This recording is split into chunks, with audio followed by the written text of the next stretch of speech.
नमस्ते बिटिया, हमेशा खुश रहो बिटिया. We are proud to be working with the best women university in India. I welcome you all in repertory class on digital version 2.0 at JVWU platform. Hope the lecture I am going to take will satisfy your quest for knowledge. Please listen it carefully and drop your queries in the comment box, which I will answer in the problem solving session.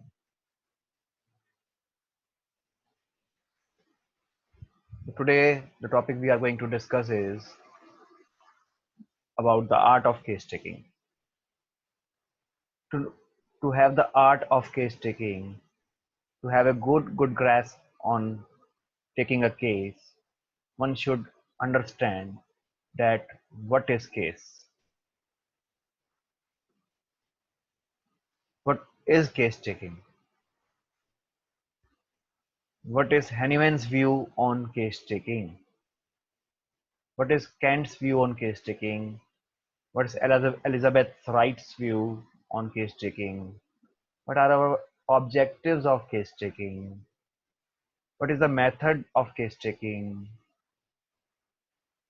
What to do and what not to do during case taking? These are the things which we must understand to have a grasp on case taking. First of all, what is a case?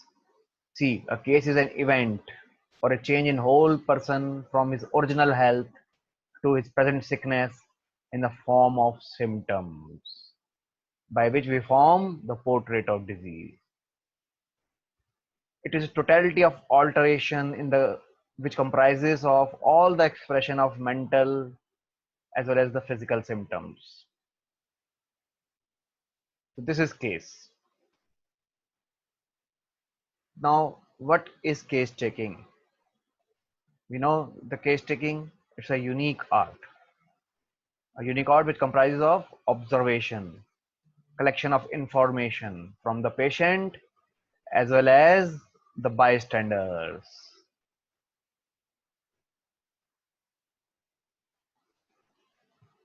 And what's the objective? To define the patient as a person and diseased as far as homeopathy is concerned. What is Hahnemann's view on case taking? Hahnemann was the first person to realize that the whole man is sick, not the organ. Hence, he advocated holistic approach. So, this is all in the part first of case taking. We must know what is case. We must understand what is case taking. We must understand the Hahnemann's view on case taking. So the Hahnemann's view on case taking, the important point is the whole man is sick, not the organ, and holistic approaches require to treat the person who is sick. So thank you all for being attentive. See you in the next class.